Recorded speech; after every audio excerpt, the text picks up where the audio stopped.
Police? হ্যাঁ দাদা। ওর উপর সারাক্ষণ নজর রাখবে। কিভাবে রাখবে আমি জানি না, কিন্তু রাখতে হবে। তবু তো ভালো, ছেলেটা আবার কাজকর্মের মধ্যে ফিরতে চাইছে। হ্যাঁ, এই রেশা মেয়েটা যদি এইভাবে ওকে কাজের দিকে ফেরাতে পারে তাহলে তার চেয়ে ভালো তার কিছু হতে পারে না, তাই না?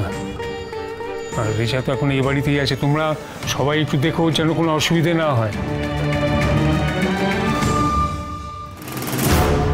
এই রিচা মেয়েটাকে আমায় একটু নজরে রাখতে হবে তো, আর যদি ওকে আমার দলে টানা যায় তাহলে তো আরো ভালো।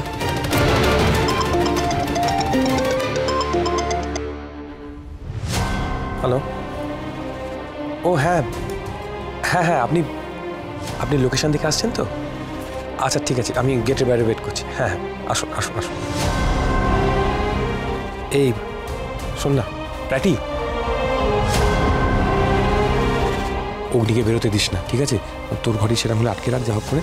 আমি বাইরে যাচ্ছি, উনি এসে গেছেন, ডক্টর এসে গেছেন, বুঝতে পেরেছিস? নিয়ে আসছি। হ্যাঁ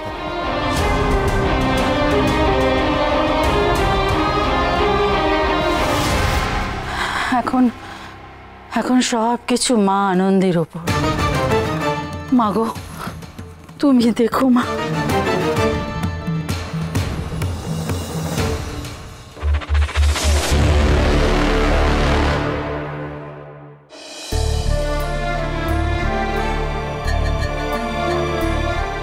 আয় তো ব্রো, এখানে বসবি। আয় আয় আয়, চল। হ্যাঁ, ভালো করে বসা তো ওকে। হ্যাঁ বস। ভুল করেও কিন্তু বুলির কথা তুলবি না। হ্যাঁ তো ব্রো, আমরা আজকে আমরা নতুনত্ব কিছু করব। কি করা যায়, এনি আইডিয়া? এই আমরা লুডো খেলি। আমরা লুডো খেলি।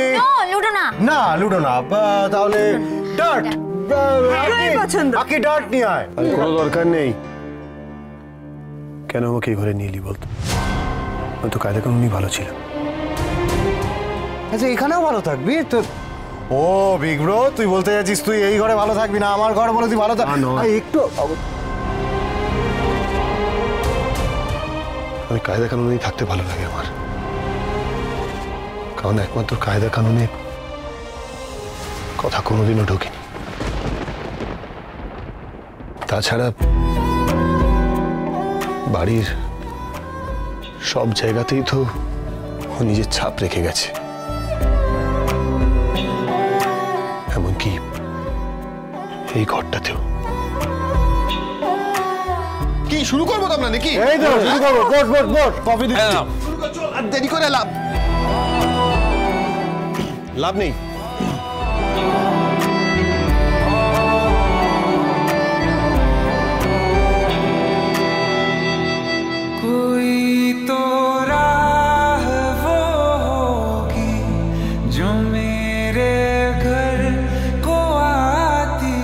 আমি না থাকলে তোর কি হবে বলতো? জানি না, আপনাকে ছাড়া আমি কিছুই ভাবতে পারি না পাচক মশাই।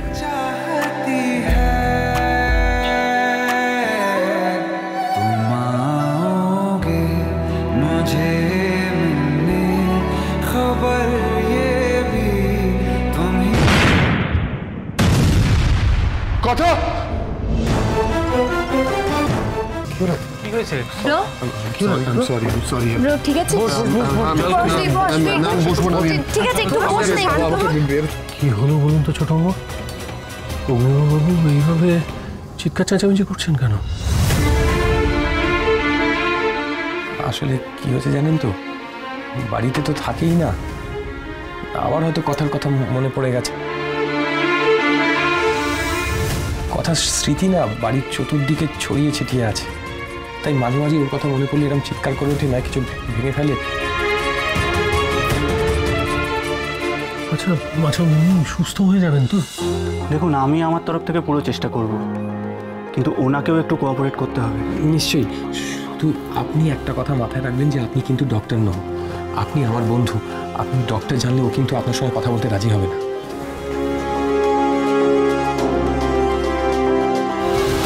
আচ্ছা আপনি এখানেই দাঁড়ান, হ্যাঁ? আমি ডাকলে আপনি আসবেন। কিরে কি ব্যাপার? হ্যাঁ, কোথাও বেরোচ্ছিস নাকি?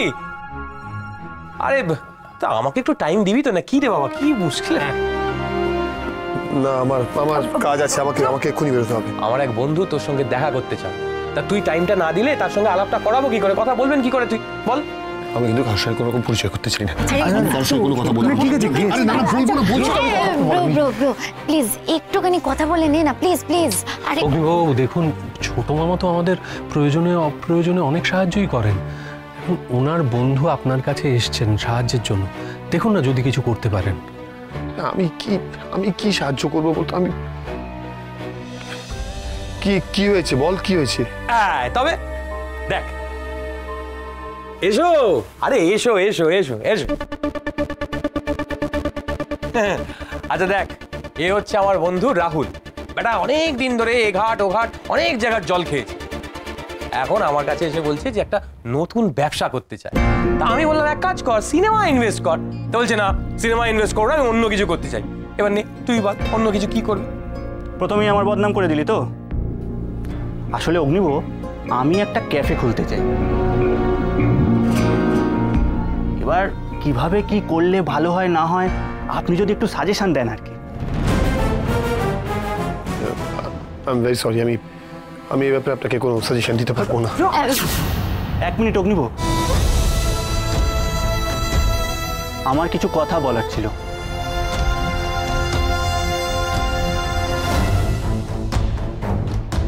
দেখুন, আমি শুনেছি আপনি একটা বড় আঘাত পেয়েছেন। আমিও কিন্তু সেরকমই একটা আঘাত পেয়েছি।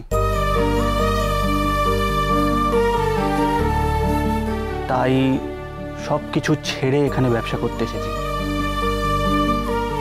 আর সেরকমভাবে বিচার করলে কিন্তু আমার আঘাতটা আপনার আঘাতের থেকেও অনেকটা বড়। সরি টু সে, আঘাতের কোনো মেজারমেন্ট হয় না।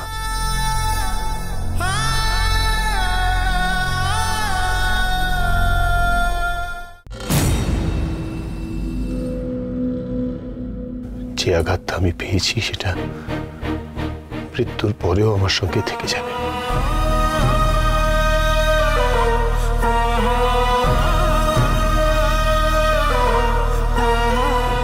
শান্তিতে মরতেও পারবো না।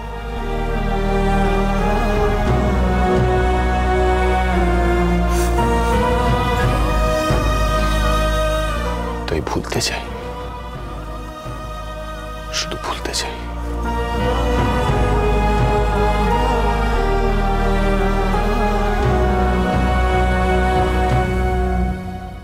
কি বুঝলেন ডক্টর? জানি ব্রিফ টাইম, বাট তাও উনি মনের মধ্যে একটা প্রচন্ড শখকে নিয়ে বয়ে বেড়াচ্ছেন।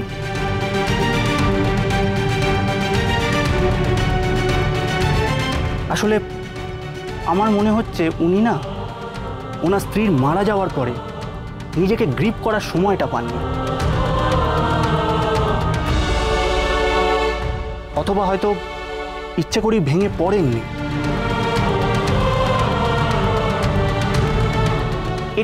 এটা না মনের একটা ডিফেন্স মেকানিজম, মানে নিজের দুঃখটাকে চাপা দেওয়ার জন্যে রাগ মেজাজ নিজেকে ক্ষতি করার চেষ্টার মধ্যে দিয়ে নিজের এই দুঃখটাকে না ভুলে থাকার চেষ্টা করেন। এবং আমার ধারণা উনিও সেটাই করছেন। ওনাকে আরেকটু দেখতে হবে, আরেকটু অবজারভেশনে রাখতে হবে। আচ্ছা ডাক্তারবাবু, উনি কি আর কোনোদিনই ঠিক হবেন না? Well, it will take a lot of time until and unless কোনো মিরাকেল ঘটে, অথবা কেউ ওনাকে প্রচণ্ডভাবে ইনফ্লুয়েন্স করতে পারে, তাতে কিন্তু কাজ হতে পারে। আমি জানতাম একই চলছে। ভুল করো সেটা করবি না। দেখি না রেচা কি করে। আমার মনে হয় রেচাই পারবে ইব্রুকে ফিরিয়ে আনতে। রেচা